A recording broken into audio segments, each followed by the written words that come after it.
As literaturas indígenas têm se mostrado como uma forma de preservar e compartilhar histórias e saberes dos povos originários do Brasil, contribuindo para o diálogo intercultural. Nós fomos conhecer um pouco do movimento de fortalecimento dessa literatura em Porto Seguro e região e como novas iniciativas estão contribuindo para a integração das literaturas indígenas nas universidades e escolas.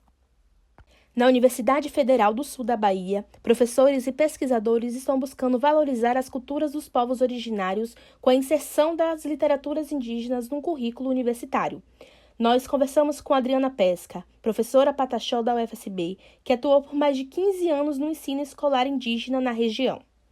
Bom, a literatura indígena ela é uma importante ferramenta, não apenas de representatividade para os nossos povos, mas também para a garantia de direitos, como o direito à obrigatoriedade a partir da Lei 11.645/2008, que torna obrigatório o ensino da cultura indígena e afro-brasileira nas escolas da rede pública e privada. Com a Lei 11.645, a inclusão das literaturas indígenas no currículo escolar tem avançado, mas ainda enfrenta muitos desafios, como nos fala o professor de literatura da Universidade Federal do Sul da Bahia, Sérgio Cerqueda. Nós observamos que ainda o ensino de literatura ele está baseado nos famosos cânones literários de base europeia e que nós ainda precisamos fazer um exercício de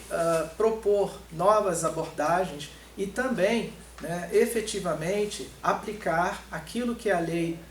11.645 preconiza de trabalho, de formação de futuros professores e professoras da educação básica para atividades pedagógicas, não só com a história e as culturas indígenas em sala de aula, mas também com a história e as culturas afro-brasileiras. Nós estivemos em 2 eventos dedicados às literaturas indígenas em Porto Seguro. A primeira jornada de literaturas indígenas ocorreu no Centro Cultural de Porto Seguro, com o objetivo de promover reflexões sobre a formação pedagógica com base nas literaturas indígenas. E a terceira edição do Festival Caju Leitores, que aconteceu no vilarejo de Caraíva, com programação infanto-juvenil e diálogos com escritores, líderes indígenas e pesquisadores. Uma das escritoras presentes foi Lúcia Tucuju, educadora indígena, que nos fala sobre a importância de transmitir essas narrativas sem estereótipos e com autenticidade. A partir do momento que o professor, a escola, leva esses profissionais de literatura,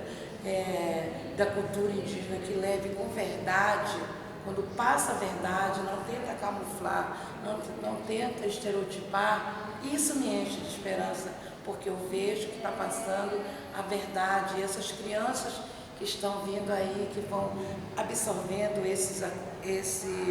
conhecimentos com verdade,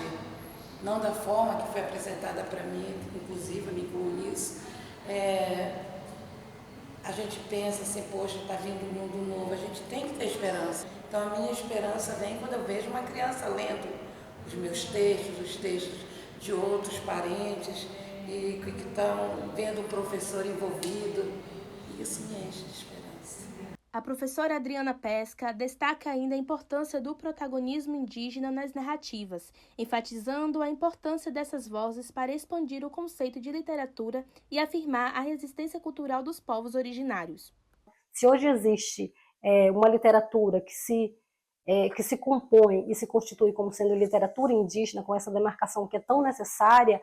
é exatamente por conta desse movimento. A ideia da literatura indígena brasileira não é criar mais um cânone e dizer que existe uma categoria de literatura indígena, mas fazer com que essa literatura indígena ela transborde a esse cânone, ela vença essas barreiras canônicas que dizem o que deve ser literatura e o que não deve ser literatura, o que é valorizado como sendo literatura, quem são as pessoas que podem falar através dessa literatura ou escrever propriamente dito. Então a literatura ela não vem apenas como esse movimento estético, mas acima de tudo como esse movimento político.